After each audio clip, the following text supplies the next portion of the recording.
हो समैया केहू के गुलाम ना हो भाई, समैया केहू के गुलाम ना हो भाई।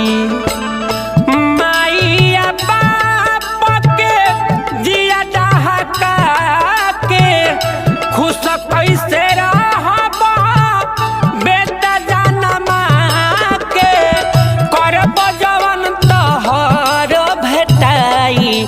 समैया केहू के गुलाम ना हो भाई, हो समैया केहू के गुलाम ना हो भाई।